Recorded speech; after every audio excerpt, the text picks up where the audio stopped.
Hello दोस्तों, मैं हूं बैजू कुमार सिंह और आज आप देख रहे हो प्रो बैजू यूट्यूब चैनल। और मैं आज आप लोगों को बताने जा रहा हूं कि क्रिप्टो मार्केट में आने से पहले क्रिप्टो मार्केट के रिस्क के बारे में जान लेना बहुत ज़्यादा ज़रूरी है।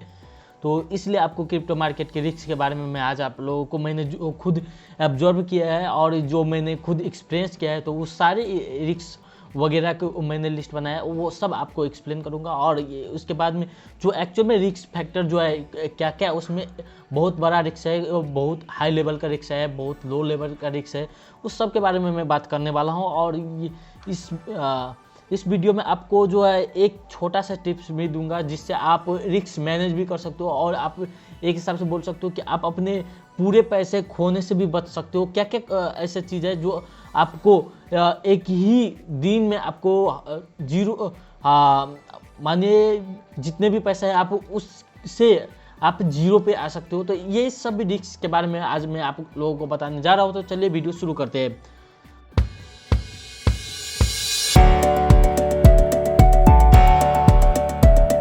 तो दोस्तों मैं सबसे पहले आप लोगों को बता दूं कि रिस्क जो है क्रिप्टो मार्केट बहुत ही ज़्यादा वोलेटाइल रहता है, जिसके कारण से आपको इसमें दूसरे ट्रेडिंग प्लेटफॉर्म से इसमें बहुत ज़्यादा रिस्क मिलता है। और आपको कंपेयर करें स्टॉक मार्केट वगैरह से, तो उससे स्टॉक मार्केट में रिस्क रहता है मगर उसमें आपको कुछ दिन तक आप पैसे निकाल भी सकते हो। यानी कि उसमें आपको क्या होता है कि कुछ इस क्रिप्टो मार्केट से बहुत ही कम आपको वोलेटाइल देखने को मिलता है। मगर इसमें जो है क्या है कि ये डिसेंट्रलाइज टोकन वगैरह रहता है, यानी कि इसका कोई अता पता नहीं रहता है। वो सिर्फ नेट यानी कि एक इंटरनेट से जुड़ा हुआ होता है। उसमें आप इन्वेस्ट करोगे तो उसका वैल्यू बढ़ेगा और उसका प्राइस भी बढ़ेगा। आप उसमें से पैसा निकालते हो तो पैसा घटेगा। तो इस हिसाब से ये एक डिसेंट्रलाइजेशन टोकन है, तो इसलिए आपको इसमें बहुत ही ज़्यादा पे डिपेंडेंट रहना पड़ता है।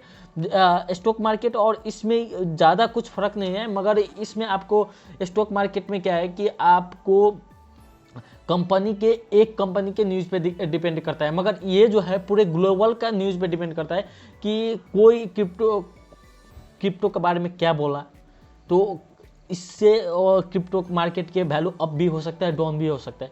यानी कि मैं अभी इंडिया में बैठा हुआ और कोई अमेरिका का प्रेसिडेंट बोल दिया कि क्रिप्टो मार्केट इज हम एक्सेप्ट नहीं करेंगे, तो इस तरह का सिनेरियो में क्या होगा कि वहाँ से सबसे पहले वो लोकल एरिया में घटेगा और उसके बाद में यहाँ पे भी पूरा ग्लोबली इफेक्ट आप देख सकते हो कि पूरा ग्लोबली आपको मार्केट जो है डाउन देखने को मिलेगा। ये पूरा ग्लोबली होता है, इसलिए आपको बहुत ही जल्द आपको इफेक्ट दिखेगा कि हाँ इतना डाउन चला गया हुआ वहाँ पे अमेरिका में, मगर आपको इफेक्ट इंडिया में भी दिख सकता है क्योंकि ये आपको डिसेंट्रलाइज है। ये एक जगह का टोकन है, ये आपको पूरे वर्ल्ड का टोकन हो जाता है। तो इसलिए आपको वहाँ पे बहुत ही ज़्यादा रिस्क देखने को मिलता है क्रिप्टो मार्केट में। और आप क्रिप्टो मार्केट में आना चाहते हो या फिर आ चुके हो और स्टार्टिंग फेज में हो, तो आप इसमें जानना चाहते हो कि क्या क्या रिस्क है, तो मैं सबसे पहले आपको बता दूं कि इसमें जो है ना बहुत ही ज़्यादा धैर्यता यानी कि आप जो है इसमें आपको बहुत ही ज़्यादा धैर्य रखना पड़ता है कोई समय पे। जो मैंने सबसे बड़ा गलती कर दिया था शुरू में कि आज ही किना आधा घंटा तक लगातार देखते रहता था और वहाँ पे बेच देता था, सेल कर देता था। हाँ, प्रॉफिट भी होता था, लॉस भी जाता था, मगर इससे आपको जो है ना बोल सकते हो कि इसको आप बोल सकते हो जुआ की तरह हो जाएगा वो। मगर आपको इस तरह से नहीं करना है। इसको जो है ना आपको एक क्रिप्टो मार्केट में आ रहे हो आप, तो एक चीज़ आप जान लो कि क्रिप्टो मार्केट के सबसे कम टाइम यानी इन्वेस्टमेंट टाइम मतलब आपको 3 महीने को एक दायरा लगा कर रखना चाहिए। और इसमें आपको एक आगे वीडियो में मैं बताऊंगा कि एक ऐसा टिप और ट्रिक्स है, तो उससे आप इन्वेस्टमेंट करोगे ना, तो आपके मार्केट अप में भी खरीद लिया ना तो आपको कुछ हद तक मैनेज हो जाएगा। और आपने मार्केट डाउन में भी खरीद लिया तो कुछ हद तक यानी आपको बोल सकते हो कि जो रिस्क फैक्टर है, आपने इन्वेस्टमेंट कर दिया पीक पे, तो उसको जो है ना किस तरह से इन्वेस्टमेंट करना चाहिए इसको मैं आपको फैक्ट बताऊंगा। तो चलिए, यानी कि धैर्यता, और आपको मालूम है कि धैर्य जो है कोई भी आप पैसा लगा दिया, मानिए आप 2,000 रुपया लगा दिया और 2,000 रुपया लगा दिए तो आप सोचते होंगे अब ये बड़ा बड़ा बड़ा आप बेच देते हैं, मगर ये क्या है कि जो भी आप एक्सचेंज पे हो, जो भी आप एक्सचेंज पे हो, वहाँ पे कुछ ना कुछ आपको आप पर ट्रांजेक्शन यानी कि आप किन रहे हो आप बेच रहे हो उस पे भी फी लगता है। तो इसलिए आपको जो है ना ये सब ध्यान पे रखना चाहिए कि आपको कितना फी लग रहा है, कितना जो है टैक्स वगैरह कट रहा है, तो ये सब आपको पहले जान लेना चाहिए और कैलकुलेट करके उसके बाद आपको जो है नेक्स्ट प्राइस का आपको जो है गोल रखना चाहिए कि हाँ यहाँ पे जाएगा तो बेच दूंगा। तो इसलिए और ये जो है ना इसमें धैर्यता क्या क्या ज़रूरत है, तो आप यहाँ पे देख सकते हो कि धैर्य जो है लोग मेनली क्या करता है, जो मैंने खुद किया था कि आज ही लिया, ओ आज नहीं बढ़ रहा है कल भी, यानी कि लोग देखते के देखते रहते हैं कि ये बढ़ेगा बड़ा बड़ा बड़ा बड़ा बेच देते हैं। तो ऐसा नहीं करने का है, ये हम लोगों को क्या करना है धैर्यता में क्या आप जो है ना आप आज मानिए अभी 33 पे चल रहा है, 33 समथिंग पे चल रहा है अभी शिवा, तो वहाँ पे आपने खरीद लिया तो आप ये चीज़ कैलकुलेट कर लीजिए कि हाँ इतने में बेचेंगे, 34 में भी ये हो सकता है, 35 में भी हो सकता है, मैं ये बैलेंस पे ले रहे हैं तो वहाँ पे 0.00 शायद 0.01% सर्विस चार्ज है। तो वहाँ पे आपको सर्विस चार्ज काट के उसके बाद आपको कैलकुलेशन करना है कि हाँ मैंने $10 लगाया तो मेरे को कितना प्रॉफिट होना चाहिए और उसके लिए मेरे को कितना प्राइस पे जाएगा तो वो मेरे को इतना प्रॉफिट दे सकता है। ठीक है, तो ये चीज़ आपको पहले कैलकुलेशन कर लेना चाहिए और उसके बाद प्राइस फिक्स करना चाहिए। आप जो कि 2-4 दिन के लिए करे तो, नहीं तो आप 2-4 महीने होल्ड करने के लिए सोच रहे हो तो आप कर सकते हो, इजीली कर सकते हो, उसमें आपको फ़ायदा देखने का यानी कि प्रॉफिट देखने का चांसेस बढ़ जाता है और उसमें आपको 1x 2x यानी कि 2x 3x भी मल्टीप्लाई हो सकता है जिस हिसाब से आपने मार्केट पे इन्वेस्ट किए हो।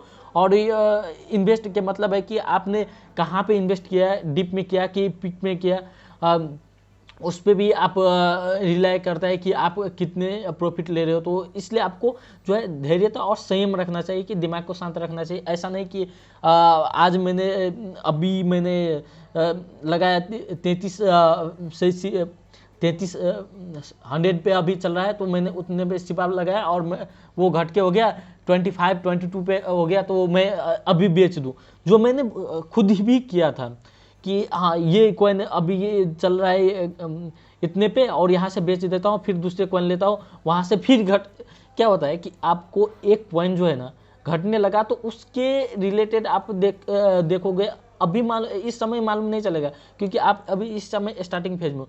क्या आता है कि आप एक समय पे एक कॉइन घटने लगा ना तो दूसरे कॉइन पे भी इफेक्ट पड़ता है, दूसरे कॉइन पे भी इफेक्ट पड़ता है।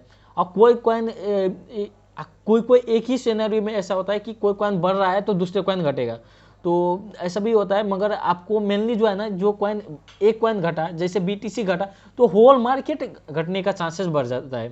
तो इस हिसाब से आपको धैर्यता और ये एक मैं आपको बता दूं कि मैंने एक समय 80 पे मैंने आर पा लिया था और उसको जो है ना मैंने पीक पे लिया था, उस समय पीक पे चल रहा था 88, अभी फिलहाल शायद 11 पे आ गया। 88 पे मैंने पीक पे लिया था और 0.088 पे उस समय हाईएस्ट था उस समय। और वहाँ पे से मैंने जब मार्केट डाउन होने लगा तो समथिंग आप बोल सकते हो कि 6.2 पे गया था, तो मैंने क्या किया तो उसको होल्ड कर लिया। मतलब 10 से 15 दिन के बाद में वो जो है ना 1 क्रॉस कर दिया, मतलब जो है जो एक 0 था वहाँ से 1 वहाँ पे 1 आ गया, 0.1 आ गया। तो आप ये विचार कर सकते हो कि हाँ मैंने 10-15 दिन लगाया मगर उसके बाद तो मेरे को प्रॉफिट हुआ ना।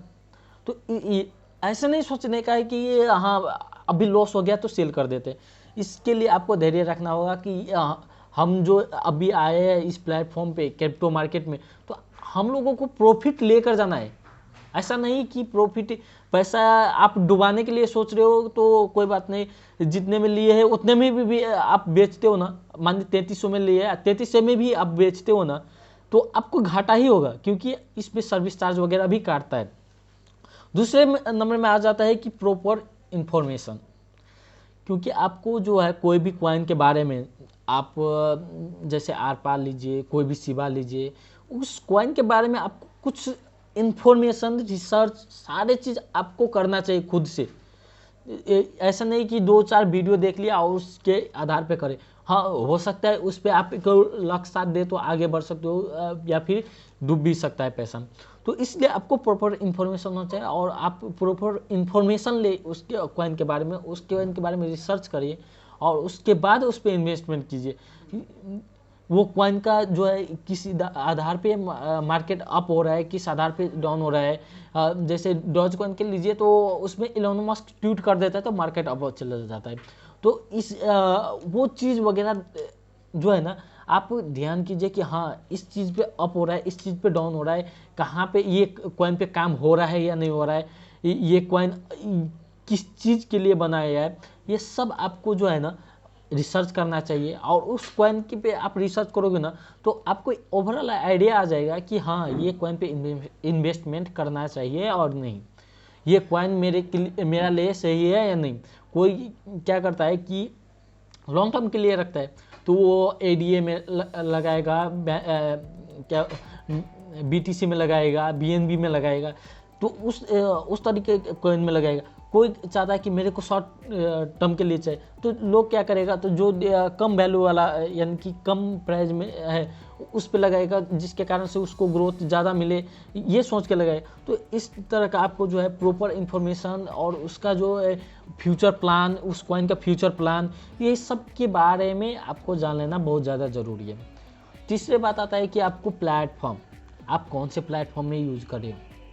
जैसे मैं बाइनेंस यूज करता हूँ, ओकेक्स यूज करता हूँ, हॉटबिट यूज करता हूँ, और 1-2 ट्रस्ट वैलेट यूज करता हूँ, पैनकेक स्वैप यूज करता हूँ। तो ये सब मैं खुद यूज करता हूँ।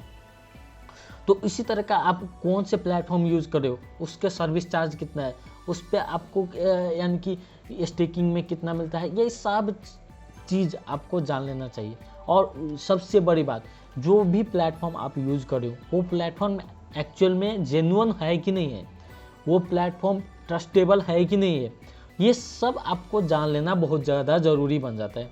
तो इसलिए आपको ये सब के बारे में आप लोगों को जान लेना चाहिए। मेरे लिए तो सबसे ज़्यादा ट्रस्टेबल बाइनेंस है, और उस पर मैं एक्चुअल में काम करता हूँ, ट्रेडिंग वगैरह करता हूँ। और उससे जो कोई कॉइन लिस्ट नहीं हुआ है, प्री लिस्टेड कॉइन के लिए मैं ओकेक्स यूज करता हूँ, उससे भी भरखर न्यू है तो उसके लिए मैं हॉटबिट यूज करता हूँ। तो इस तरह का मैंने सिनेरियो बनाया है, और उसमें भी मैंने रिस्क डिवाइड करके रखा है कि हाँ इससे ज़्यादा इसमें इन्वेस्ट नहीं करने का, इससे कम इसमें इन्वेस्टमेंट नहीं करने का। ठीक है, तो इससे आगे जो है फास्ट ट्रेडिंग और फास्ट प्रॉफिट का जो आप नहीं हो, तो आप ये सोच के आए होंगे कि आज लगाए पैसे और एक महीने में नहीं, अभी के अभी मेरे को प्रॉफिट चाहिए। ये मेजॉरिटी करता है, मैंने भी किया था। तो ये नहीं करने का सबसे बड़ा गलती यही होता है कि हम लोग एक्सपेक्ट इतने ज़्यादा कर लेते हैं कि भाई सोना खाना। मैंने खुद भी 1 से 2 दिन तक लगातार मैंने कंप्यूटर स्क्रीन पे देखा था शुरू में, और उसके बाद मेरे को रियलाइज़ हुआ कि भाई इस तरह से काम नहीं होगा। क्योंकि आप जब काम करने लगते हो ना तो लगता है कि हाँ ये चीज़ होगा, ये चीज़ होगा, ऐसे होगा, इतना प्रॉफिट होगा, मगर इसके इन्फॉर्मेशन के लिए आपको धैर्य रखना चाहिए। आपको जो मैंने पहले बोला कि आपको संयम धैर्य रखना चाहिए, और धीरे धीरे से आपको इन्फॉर्मेशन गैदरिंग करना चाहिए। ठीक है, तो इसलिए फास्ट ट्रेडिंग का एक्सपेक्ट मत कीजिए। फास्ट ट्रेडिंग में बहुत ज़्यादा लॉस होता है। आप कभी देखोगे कि हाँ ये कॉइन के अप जा रहा है, और ये जिस कॉइन में आप लगाए होगे वो कॉइन डाउन चल रहा है, तो उस कॉइन से आप निकाल के उस कॉइन में डालोगे, और उस कॉइन में डालोगे तो डेफिनेटली जो है मेजॉरिटी केस में क्या होता है, इस कॉइन से आपने निकाला उस कॉइन में डाला, वो कॉइन भी डाउन चला जाता है। तो इसलिए आपको फास्ट ट्रेडिंग और फास्ट प्रॉफिट का एक्सपेक्ट मत कीजिए। हाँ कुछ कर सकते हैं आप, जो है ना पहले आप कैलकुलेट कर लीजिए, हाँ इतने में मेरे को लॉस नहीं होगा, जो मैं खुद करता हूँ, तो उस हिसाब से आप कीजिए। और उसके बाद मेंटली प्रिपेयर, ये बहुत ज़्यादा ज़रूरी है, क्योंकि आप जो है क्रिप्टो मार्केट में आ रहे हैं, एक डिफरेंट लेवल के प्लेटफॉर्म में आ रहे हैं। हम स्टॉक मार्केट जो है वो कुछ हद तक सैचुरेटेड है, मतलब स्टॉक मार्केट जो है आपको उतना ज़्यादा फ्लक्चुएशन नहीं देखने को मिलता है जितने ज़्यादा आपको क्रिप्टो में देखने को मिलता है। क्रिप्टो में आपको कहीं पे एक ट्वीट कर दिया ना कोई भी बड़े नेता वगैरह कि हाँ मैं एक्सेप्ट करता हूँ, कोई कहीं पे भी ट्वीट कर दिया तो वो जो है ना, कोई भी बिजनेसमैन मैं इस कॉइन में इन्वेस्ट किया, उसके फ्लोर से उसमें इन्वेस्टमेंट करेगा, जिसके कारण से उसका मार्केट वैल्यू अप होगा डेफिनेटली। तो इसके कारण से बहुत ज़्यादा फ्लक्चुएट होता है और नीचे ऊपर होता है। और इसमें आप देख सकते हो कि बहुत ही ज़्यादा आपको धैर्य और उसके बाद इसमें स्टडी का बहुत ज़्यादा रोल है। कभी काल क्या होता है कि कोई या कॉइन वगैरह प्रॉपर रूटीन में आ जाता है कि शाम को बढ़ेगा सुबह को बढ़ेगा, इस तरह का रूटीन में आ जा सकता है। और कोई कॉइन का आपको, यानी कि मैं इतना ही बोलना चाहूँगा इस कॉइन के बारे में कि मेंटली प्रिपेयर के मतलब आप जो है ना, कोई भी जो कॉइन जो है ना ये लेने से पहले उसके बारे में मेंटली प्रिपेयर हो जाइए और उसके बारे में स्टडी कीजिए, कम से कम 5 से 7 दिन तक स्टडी कीजिए। और मैं ये नहीं बोलता कि आपको, मैंने बोला था ना कि मैं एक आपको टिप्स दूंगा खरीदने के लिए, तो आप क्या कीजिए, वो टिप्स ये है कि आप क्या कीजिए कि हाँ मेरे पास 100 रुपये है, 100 रुपये इन्वेस्टमेंट करना है ना, तो आप क्या कीजिए उसको 5 से डिवाइड कर दीजिए, 5 से डिवाइड कीजिए और 20 रुपीज़ जो है पर डे आप इन्वेस्टमेंट कीजिए। जब डीप में जाता है बाय कर दीजिए। और आप जो है, नहीं तो आप लगा सकते हो कि हाँ इतने दिन में मेरे को बाय करना है। उससे क्या होगा कि आपका जो है ना प्राइस एक हिसाब से बोल सकते हो कि आज ये एक क्या हो गया कि अब भी गया ना, तो आपने सिर्फ उतना लगाया था, आपको वो वैल्यू बढ़ेगा, ठीक है वो बढ़ेगा। मगर जो डाउन में गया ना, तो डाउन में तो आपको लॉस होगा। मानिए आज आपने 1 रुपये का एक कॉइन खरीद रहे हो, वही कॉइन आपको 1 रुपया में कल 3-4 मिल रहा है, तो कल खरीद 1 रुपया में आपने खरीदा था, यहाँ पे फिर खरीद लीजिएगा, जहाँ जिससे आपको क्या होगा कि जो आपने 1 रुपया में 1 खरीदा था, वहाँ पे आप 1 रुपया में 4 खरीद रहे हो, तो आई थिंक 75 क्या अराउंड में आ जाएगा। तो आप वो फिर 1 रुपया पर जाएगा, तो उस समय आपको डेफिनेटली फ़ायदा होगा। तो ये मैं खुद फॉलो करता हूँ। और उसके बाद फ्यूचर ट्रेडिंग, जो बहुत ही ज़्यादा आपको स्टार्टिंग के लिए बहुत ही ज़्यादा खतरनाक चीज़ है। फ्यूचर ट्रेडिंग मत कीजिएगा। अब मैं इतना कहूँगा कि फ्यूचर ट्रेडिंग में आपको हाई रिस्क, और जो बड़े बड़े इन्वेस्टर वगैरह भी है वो भी फ्यूचर ट्रेडिंग में बहुत ही कम अमाउंट में फ्यूचर ट्रेडिंग करता है। मैं खुद उतना प्रेफर नहीं करता फ्यूचर ट्रेडिंग को, क्योंकि आप जो है फ्यूचर ट्रेडिंग में जो है ना हाई रिस्क हो जाता है। हाई रिस्क के मतलब आप जो आपको बोला ना कि जो पैसा आपने कितना भी पैसा हो और आपको बुराना है और आपको लगता है कि यानी कि क्रिप्टो मार्केट में आपको आगे बढ़ना है या पीछे बढ़ना है, आपको प्रॉपर नॉलेज नहीं होगा ना उस कॉइन के बारे में, उसमें आप लगाओगे तो डेफिनेटली आप जीरो हो जाओगे, ठीक है। तो इसलिए फ्यूचर ट्रेडिंग आप शुरू में मत कीजिएगा। लगभग 1 से 2 साल का एक्सपीरियंस लीजिए, उसके बाद फ्यूचर ट्रेडिंग में आप थोड़ा सा ही अमाउंट आप इन्वेस्टमेंट कर सकते हो और वहाँ से आप कुछ कर सकते हो। तो अब उससे पहले भी आपको बहुत ज़्यादा रिसर्च कर लेना चाहिए। उसके बाद आता है ट्रांसफ़र यानी कि क्रिप्टो ट्रांसफ़र। अब क्या होता है कि आपने बहुत मेहनत से आपने प्रॉफिट भी निकाल लिया, प्रॉफिट जो है आपने ले लिया, तो आपको जो है ना ट्रांसफ़र करते समय आपको बहुत ही ज़्यादा सावधानी से, आपको बहुत सारे मेथड है, TRC20, TON20, Binance exchange, BEP, ये सब जो है मेथड, उसमें से आपको बहुत ही सावधानी से उसको वॉलेट में आपको ट्रांसफ़र करना चाहिए और विड्रॉल करना चाहिए।